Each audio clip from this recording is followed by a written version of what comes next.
A millionaire suffers a serious accident and is saved by a recycling collector, but her actions changed his life. Before we begin the story, leave a comment telling us where you're watching from.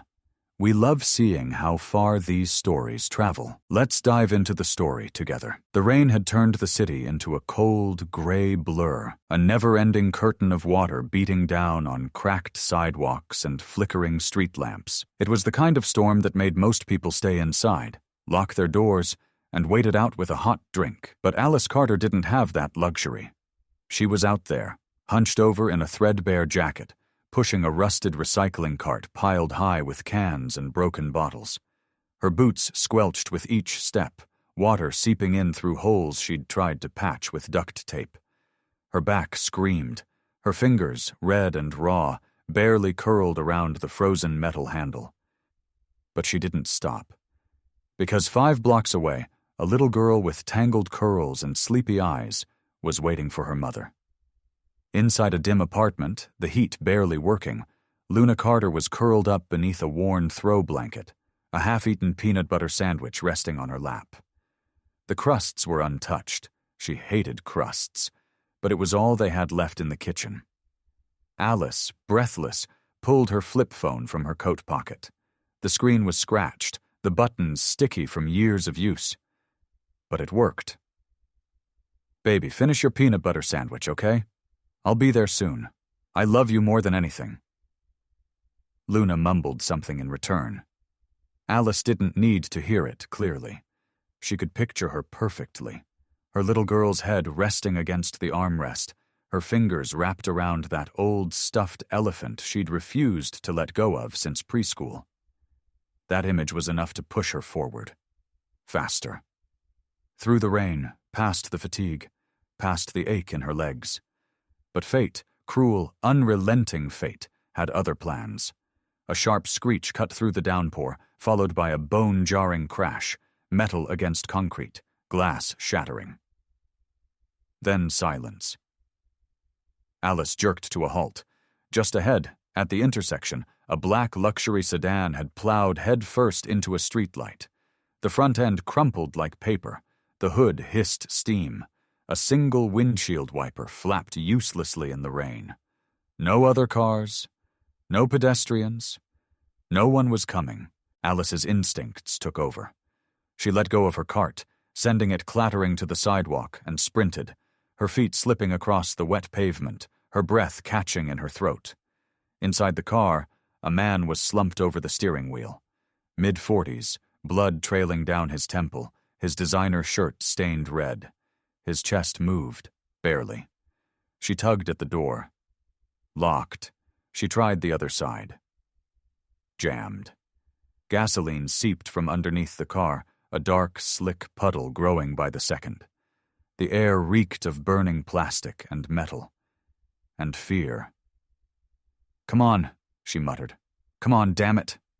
She screamed and yanked the handle again, then again. Rain blurred her vision. Her hands slipped.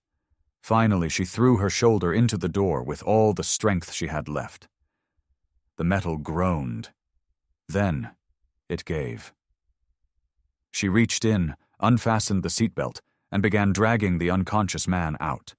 His weight was dead heavy, limbs limp, soaked clothes pulling her down. She gritted her teeth and kept going, inch by inch, boots slipping on the sidewalk. 10 feet. That was all she managed.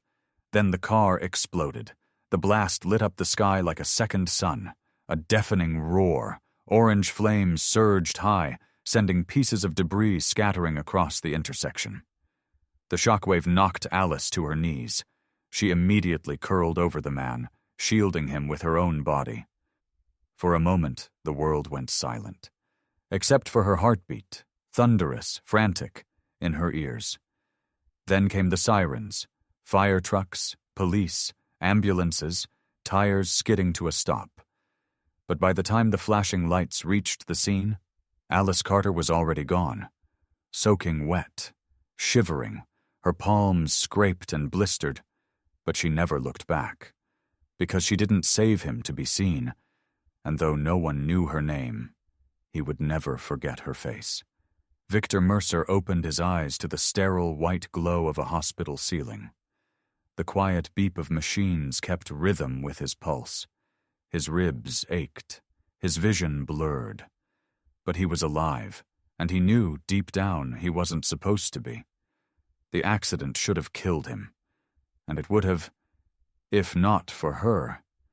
He remembered fire, heat against glass, the stench of gasoline, and a face, not angelic, not perfect, but brave, determined, a stranger who ran toward the flames when no one else did. She had pulled him from the wreck. She had saved him. Now he needed to find her. The next morning, still sore but clear-headed, Victor sat upright in his hospital bed. His assistant, Lucas Harmon, stood at his side, tie perfectly knotted, tablet in hand, posture like a soldier awaiting orders. Victor's voice was hoarse but firm. "There was a woman. She pulled me from the car. She's the reason I'm breathing. I need to know who she is." Lucas blinked. The police report said no one stayed. She disappeared before first responders arrived. "Then find her," Victor said, "and don't come back until you do." There was no dramatics in his voice, no grand performance, just quiet resolve, the kind that built empires and tore them down just as easily. Lucas didn't waste time. Within hours, he was on the phone with local precincts, scanning security footage, requesting unredacted reports. He called paramedics, reviewed traffic cams, pulled access logs from city surveillance near the intersection. And then he saw her. The footage was grainy, barely a shadow, but there she was. A young woman dragging Victor's unconscious body from the wreck, arms trembling, face streaked with rain and soot. She shielded him with her own body when the car exploded. She didn't look back. She just walked into the storm. 3 days later, Lucas returned to the hospital. He stood silently for a moment at the foot of Victor's bed, as if preparing to deliver news that would not only inform, but change something in the room. Her name is Alice Carter, 29, single mother, lives in East Side Gardens, government housing, no college, no stable job. She makes a living collecting recyclables. That night she was just trying to get home to her daughter. Victor said nothing at first. Then he sat straighter, closed his eyes. She hadn't waited for thanks. She hadn't stayed for applause. She hadn't even left a name. That told him everything. This wasn't someone who wanted praise. This was someone surviving, and still choosing to save others. Victor opened his eyes and looked at Lucas, voice low.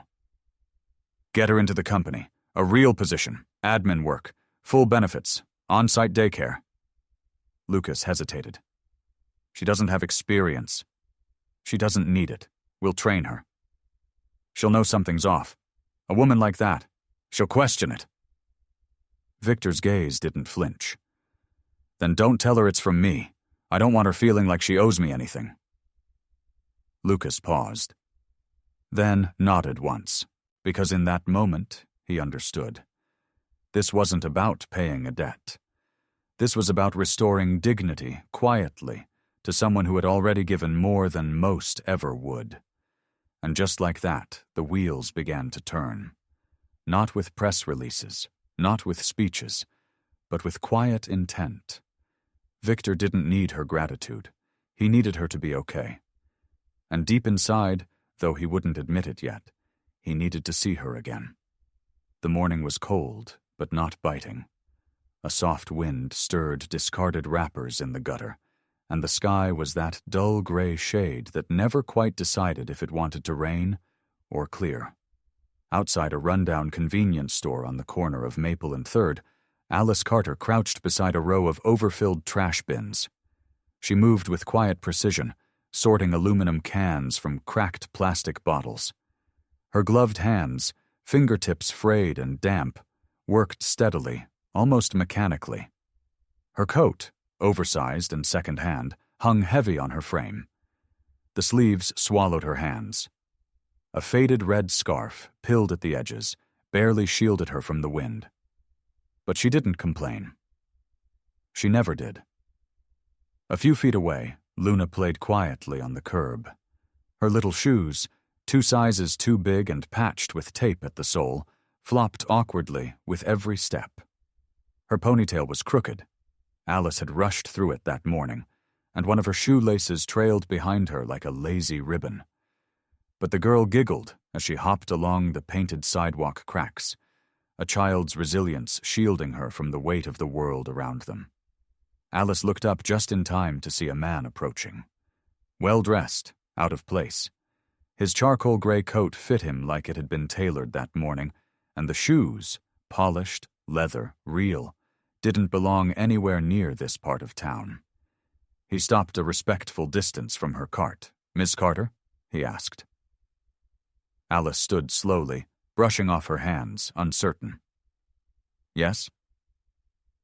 "I'm from Orion Corporation," he said, reaching into his coat and producing a folder. "Community Outreach Division. We came across your file from a local job skills program. We'd like to offer you an administrative position. Entry-level, full benefits, on-site childcare." Alice blinked at him. Her first instinct was defense. "There must be some mistake," she said, glancing at Luna. "I've never signed up for any training program." He smiled gently, the kind of smile that didn't pity, but recognized hesitation. Sometimes potential speaks louder than paperwork. The silence between them stretched, not uncomfortable, but heavy with disbelief. Alice had heard a lot of things in her life. Offers, promises, pity wrapped in false hope. But this felt different. She looked down at Luna again. Her daughter was now squatting beside a crack in the pavement, poking it with a broken popsicle stick, humming to herself. The hem of her pants was torn, her little socks were mismatched. But she was happy, in the way only children who don't know better can be. Alice swallowed hard. She wanted to say no, it was too fast, too good, too suspicious. But then again, what if it wasn't? "Okay," she whispered, barely trusting her own voice. "I'll try." The man nodded once, as if this was exactly the answer he'd expected. "I'll have everything sent to your address. You'll start next Monday." He handed her the folder and walked away as calmly as he'd arrived, disappearing into a waiting black sedan parked down the block.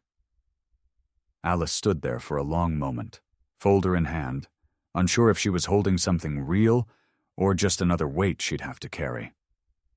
But as Luna ran up to her with a crooked smile and a question about lunch, Alice looked into her daughter's eyes and felt something she hadn't felt in a long time. A small flickering thing. Hope. Quiet. Fragile. But there. She held Luna's hand a little tighter, and for the first time in years, she let herself imagine the door might actually stay open. The lobby of Orion Tower smelled faintly of citrus polish and ambition.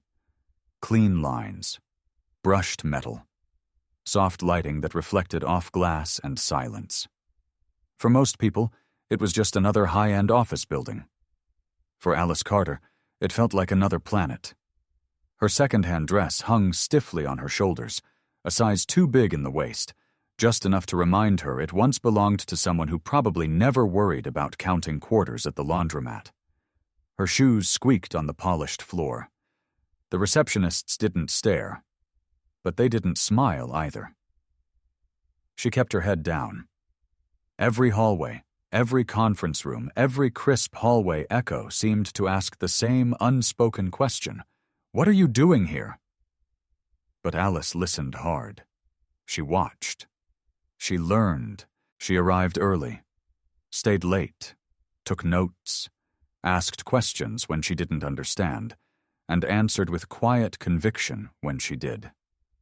She filed documents carefully, memorized names quickly, and never raised her voice. No one noticed her much, but no one ever had.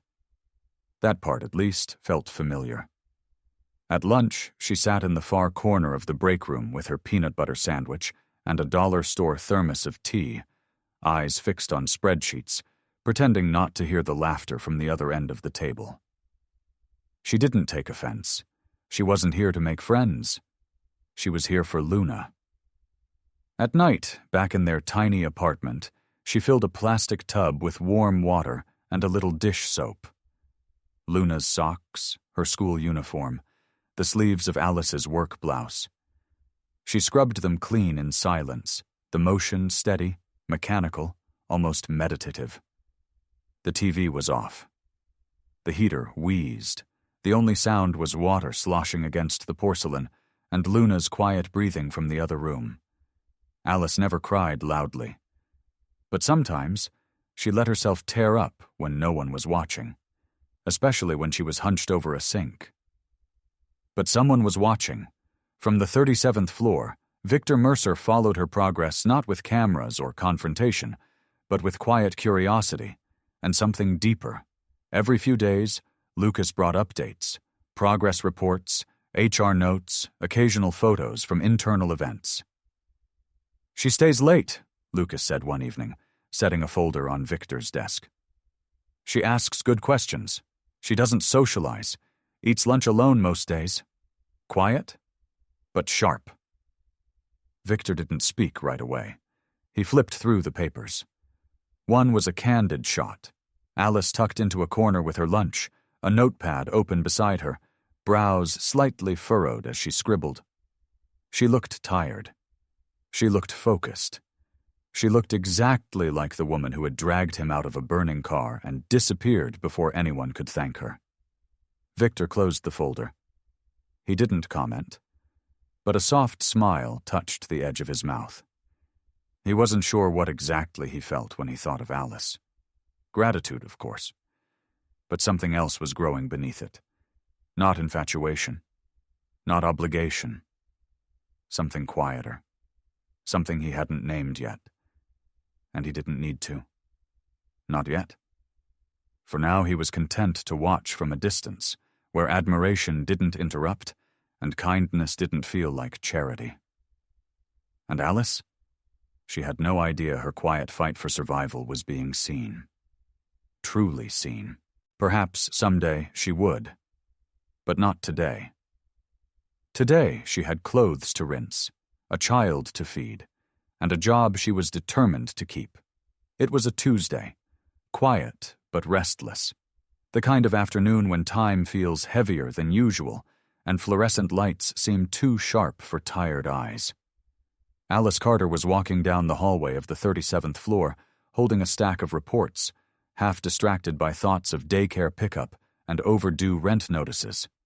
Her steps were automatic, practiced, until she passed the conference room, and stopped cold. Through the wall of glass, seated at the far end of a long mahogany table, was him. The man from the car. His face was clearer now, not bloodied, not dazed, but composed, commanding. He was dressed in dark gray, sleeves rolled neatly at the wrist, speaking with quiet authority to a room full of executives who seemed to hang on every word. Victor Mercer. The CEO. Alice's stomach dropped. Her hands went cold. She couldn't breathe. For weeks she'd buried the memory. That night, the fire, the man she'd dragged from a burning vehicle.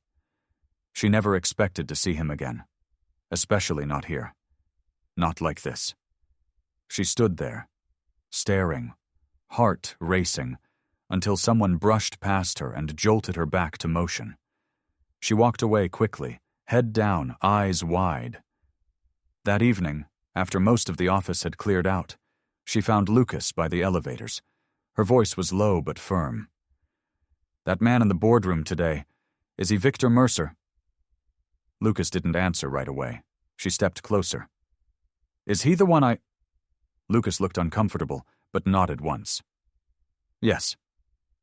Alice's jaw clenched. "And you've both known who I was this whole time?" Lucas sighed. "He asked me to find you, but he didn't want you to know it came from him. It wasn't meant to—" But she was already walking away. She didn't wait for the elevator. She took the stairs. Victor's office was quiet, washed in soft golden light from the desk lamp near the window.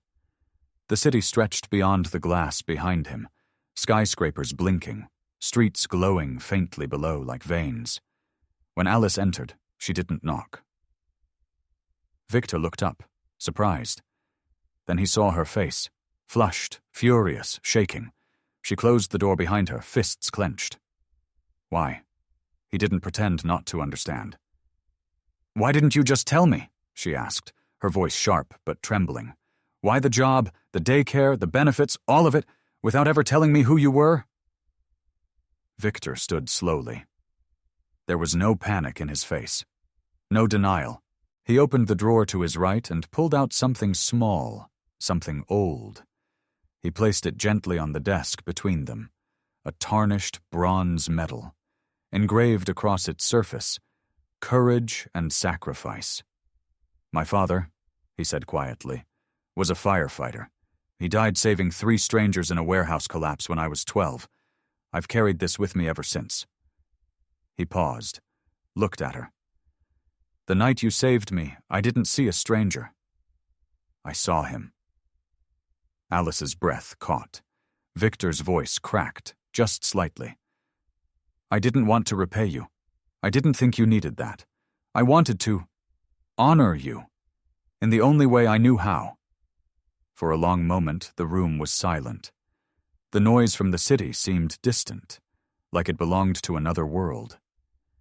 Alice's gaze dropped to the medal, then to the desk, then finally back to Victor. "I'm not a project," she said softly but firmly. "I fought for everything in my life. I didn't need saving. I still don't." Victor didn't step forward. He didn't plead. "I know," he said simply.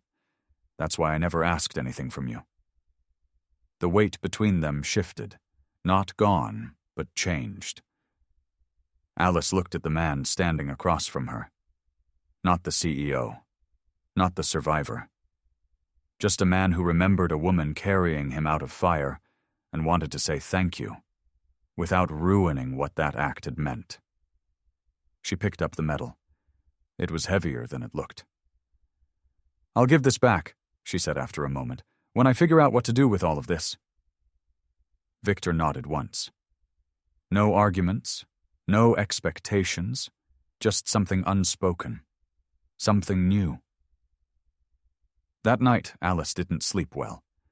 But for the first time, her anger didn't come from pride. It came from not knowing what to feel at all. Time moved slowly after that confrontation. No one brought it up again, but no one forgot. Between quiet mornings and the occasional passing glance in the hallway, an invisible space lingered between Alice and Victor. It wasn't anger anymore. It was something unnamed. A pause. A silence waiting for someone to step into it. Then, on a Monday morning, Alice walked into the office and saw something small sitting neatly on her desk. A tiny potted succulent, vibrant and stubbornly green. Next to it, a folded piece of paper with a handwritten message. The strongest things grow in unexpected places. V. No explanation. No expectation. Just a gesture. She didn't mention it to anyone. But during her lunch break, she carried the little plant out to the balcony, set it in a patch of sunlight, and sat beside it in silence. As if she too was searching for a place where she might finally grow. That weekend, Luna asked to bake cookies. Alice almost said no. Butter was expensive, and time was short. But then she caught sight of the succulent sitting quietly by the sink. She thought of Victor's eyes the night he laid his father's medal on the desk. So she said, yes. The kitchen filled with the warm smell of vanilla and sugar. The oven clicked. The window stayed open just wide enough for breeze and laughter. For a brief moment, there were no overdue bills, no heavy thoughts, just a little girl humming and a mother who let herself exhale. On Monday, Alice came in early. She left a small brown box outside Victor's office. No name, no note, just cookies, still warm. A few days later, something unexpected happened. Or, at least, Victor claimed it was unexpected. It was a quiet Sunday afternoon at the park near Eastside. The sky was soft and blue.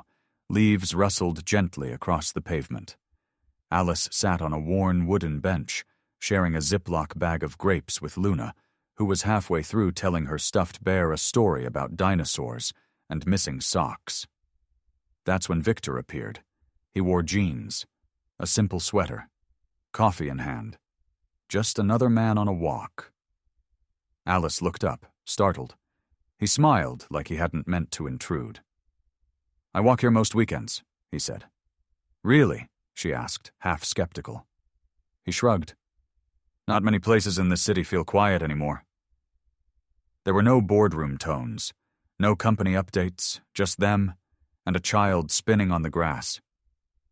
They sat side by side while Luna swung from the old monkey bars, her laughter bouncing through the air. Alice said little, but listened.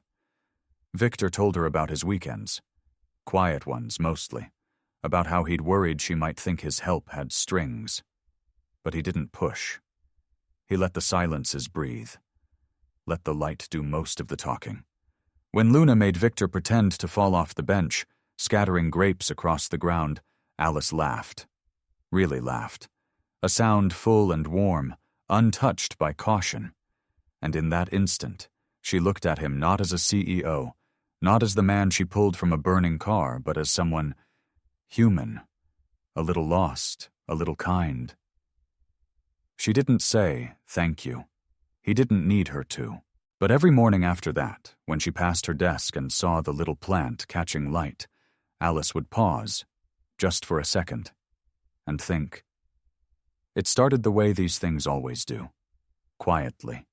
A raised eyebrow, a side glance, a pause too long at the water cooler. Then, the words came. "She's always with him." Lunches, meetings, don't tell me that's just coincidence. She didn't even apply properly. You know that, right? I heard she saved his life or something. Maybe he thinks he owes her. Or maybe he just likes her. No one said it to Alice's face. They never do. But in the sterile corridors of Orion Corp., lined with sleek glass and ambition, whispers moved faster than facts, faster than logic, faster than kindness.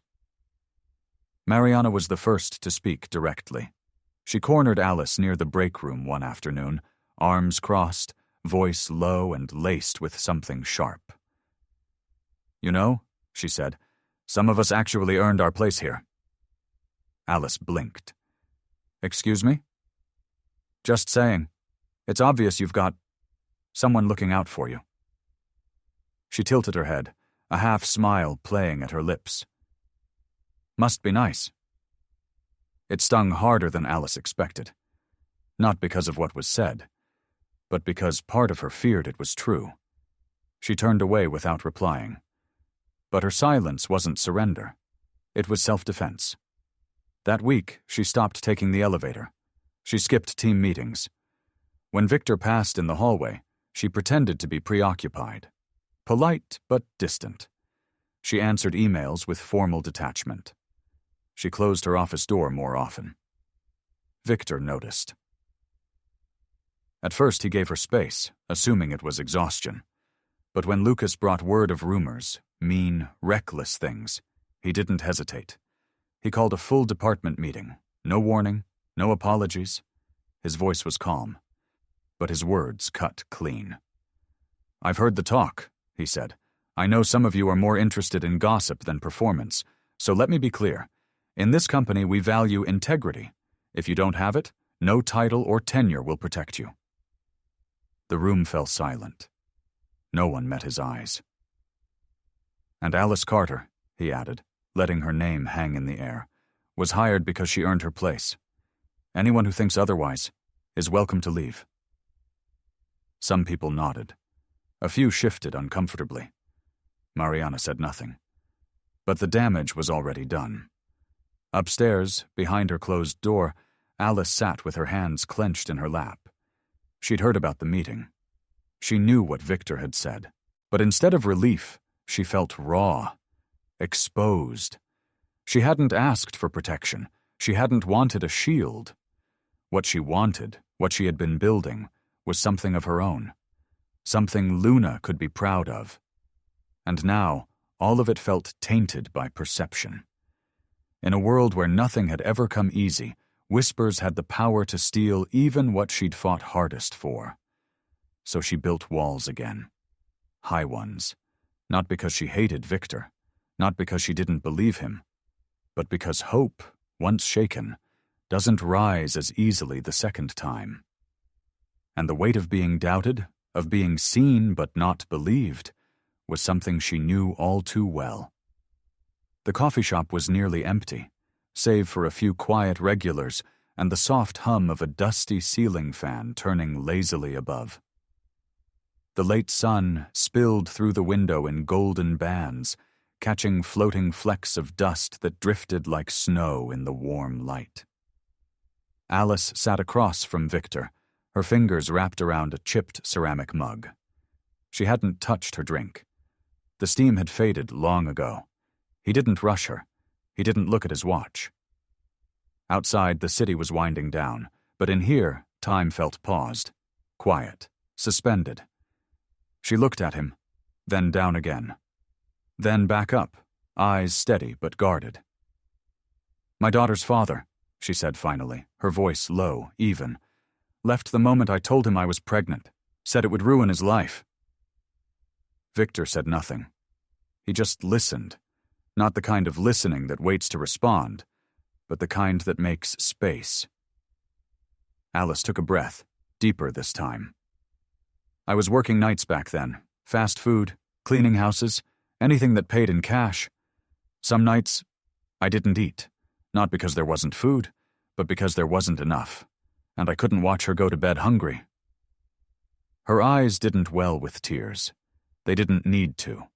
Her tone carried the weight more than any breaking voice could. "I don't say this for sympathy. I've never wanted that." Victor nodded gently. "I know." Alice hesitated, fingers tracing the rim of the mug. "But sometimes," she said, quieter now, "you carry so much for so long. You start to wonder if you'll ever stop feeling tired. If you'll ever feel like you belong in a room like this." Victor leaned forward, elbows resting lightly on the edge of the table. His voice came soft, deliberate. "You belong more than anyone I've ever met." Alice looked at him, and for the first time, didn't flinch from what she saw in his eyes. There was no pity, no admiration polished for effect. Just quiet respect. "You're not broken, Alice," he said. "You're the strongest woman I know." She let out a breath she hadn't realized she'd been holding. For a long moment, neither of them spoke. The world outside moved on. Cars passed, streetlights flickered on, someone laughed faintly from a corner booth. But inside something had shifted. Not everything was fixed. Not everything was clear. But for the first time in a long time, Alice didn't feel like she had to carry all of it alone. And Victor? He knew, in that stillness, that strength wasn't about power or position. It was about endurance, quiet courage, and the choice to keep going, even when no one's watching. Especially then. It came in a plain white envelope, no warning, no return address, just her name on the front, scrawled in the same jagged handwriting she hadn't seen in 5 years. Alice stood in the kitchen, Luna humming softly in the other room, crayons scratching across the paper. She opened it with trembling hands. Inside was a formal letter. A lawyer's letter. Luna's biological father, him, was requesting visitation rights after 5 years of silence, after disappearing the moment he'd heard the word pregnant. Now he wanted to be a father. She dropped the letter onto the counter. The room spun. Her first instinct was fear. He'll twist everything, she whispered later that night, sitting on her worn couch across from Victor. He'll say I kept her from him. He'll lie. And they'll believe him. He has a suit. I have peanut butter sandwiches and a second-hand coat. Victor didn't speak. He stood, pulled out his phone. I know someone, he said. You won't fight this alone. By morning, Alice had legal counsel. Not just a lawyer. The lawyer. Victor had secured one of the top family attorneys on the West Coast. A woman known for her precision, her fire, and her refusal to let injustice slide. The days that followed were grueling. Depositions, document gathering, interviews. Alice relived the early years. Every unpaid bill, every missed doctor's appointment, every hour she'd worked 2 jobs with a baby on her hip. Victor stood beside her through it all, quietly, consistently, not as a savior, not as a shield, but as someone who believed her story deserved to be heard clearly. The day of the custody hearing arrived. The courtroom was cold. The kind of cold that seeps into your bones no matter how many sweaters you wear. Luna's father sat smugly at his table, in a suit that didn't quite fit, with a lawyer who smiled too much. But Alice didn't look at him. She looked straight ahead. When she took the stand, she spoke plainly, calmly, truthfully. I've raised my daughter alone since the day she was born, she said. I never asked for help. I never denied it. He just wasn't there. And now he wants rights without responsibility? Luna doesn't even know his name. Then came Victor's lawyer. She didn't embellish. She presented facts, absence, abandonment, a trail of evidence that told a very clear story. This was not about love. It was about control. The judge deliberated briefly, then ruled decisively. Full custody granted to Alice Carter. No visitation, no shared decision-making. The gavel struck. Alice exhaled like she hadn't in months. Outside the courthouse, beneath the stone columns and gray sky, she finally let herself break. But this time, it wasn't from fear. It was from relief. She turned to Victor, who had waited a few steps behind, hands in his coat pockets, and walked straight into his arms. The hug was firm, real, no hesitation. He didn't say a word. He didn't have to. And in that moment, Alice understood something simple and undeniable. Sometimes, the strongest families aren't made from blood. They're made from choice, from the people who show up and stay. Weeks passed, and the air between them settled into something steady. Quiet, gentle, unspoken. Victor didn't press. He didn't need to. The rhythm of their days was enough for now. Short conversations, shared glances, Luna's laughter threading them together like a soft stitch. Alice had begun to trust the stillness. No dramatic confessions, no promises made to soothe fear. Just presence. Respectful. Patient. It was a Tuesday evening when it happened. One of those simple, slow nights where nothing extraordinary was supposed to take place.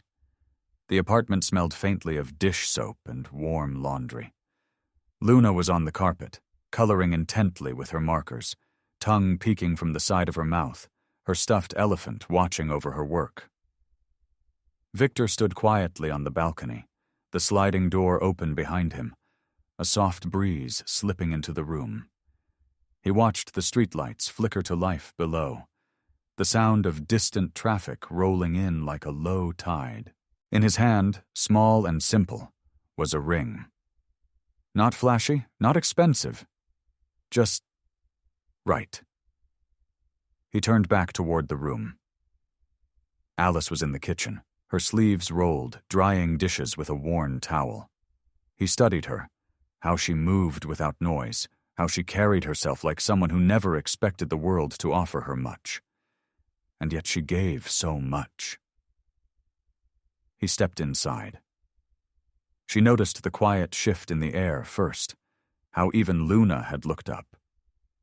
When she turned, Victor was already there, standing in front of her. His expression was calm, but steady. Grounded.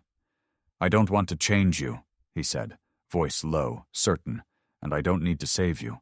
I just want to stand beside you, wherever this life takes us." He opened his hand, showing her the ring. "Alice, will you marry me?" The kitchen light flickered slightly overhead, and for a moment the whole room seemed to hold its breath. Alice didn't cry, not right away, but her eyes shimmered and her shoulders dropped like she'd finally let go of something too heavy to carry anymore. She nodded. "Yes," she whispered. From the floor, Luna's voice floated up like a bell. "Are you going to be my daddy now?" Victor turned, a soft laugh catching in his throat. He walked over, knelt beside her, and took her little hand. "I hope so," he said. "If you'll have me." Luna grinned, wide and certain. "Only if you like pancakes," she said seriously. Victor looked back at Alice. "I love pancakes." And in that tiny apartment, with its chipped countertops and mismatched furniture, something sacred settled into place.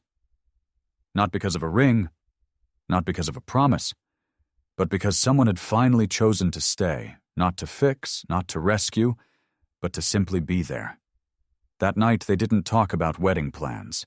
They just sat together, the three of them. Whole. The garden sat quietly at the edge of town, tucked behind a wooden gate and framed by tall oaks that whispered when the breeze passed through. It wasn't grand. No chandeliers, no velvet runners, just rows of folding chairs, a path lined with daisies, and the soft hum of bees lingering near the lavender. The late afternoon sun painted everything in warm gold. Shadows were long, but not heavy. There was something tender in the way the light touched the leaves, like even the day itself was blessing what was about to happen. Alice stood beneath a simple arch woven with ivy and wildflowers, her hands clutching a small bouquet of white clover and soft roses. Her dress, second-hand and altered by a neighbor with a good eye and a kind heart, fit her like it had always belonged to her. She didn't shimmer like the brides in magazines. She glowed, quietly, like the steady light of a lantern held in safe hands. Luna walked ahead of her, dropping petals with more enthusiasm than precision. Her shoes sparkled. Her dress flared when she twirled, and the baby's breath in her hair made her look like something out of a fairy tale. Victor waited at the end of the path, wearing a suit that wasn't new, but pressed with care. He stood still, not because he was trying to look composed, but because he didn't want to miss a single second. When Alice reached him, neither of them spoke right away. They just looked at each other, like two people who had already said everything that mattered. The officiant's words faded gently into the background, like music you already know by heart. Then came the vows. Victor went first. His voice didn't shake, but it didn't try to impress either. "You taught me that love isn't about rescue," he said. "It's about showing up, every single day, even when it's hard, especially when it's hard." Alice smiled. Not big, just enough. Then her turn. "I didn't know I was waiting for someone like you," she said softly, "until you never left. No poetry, no grand speeches, just truth, spoken plainly." They kissed. And just like that, Luna ran toward them, arms wide, laughter flying ahead of her. Victor bent down to catch her, and Alice joined the embrace. The three of them stood there, not picture perfect, but real, held together not by blood or obligation, but by something stronger, by choice, by love that had been earned step by step. And as the sun dipped low and turned the sky to honey, it was clear. This wasn't the ending of a story. It was the beginning. Of the family they never expected. Of the life they had chosen. Not because it was easy or perfect, but because it was theirs. If this story touched your heart, we'd love to hear your thoughts in the comments below. How did you feel about the journey of Alice, Victor, and Luna? How would you rate this story on a scale from 1 to 10? Let us know your honest opinion. And don't forget, like the video if you believe this story deserves to be shared. Share the moment or line that moved you the most. Subscribe to the channel so you won't miss the next inspiring story. Happiness isn't luck. It's a choice made every day. Do you agree? Tell us in the comments.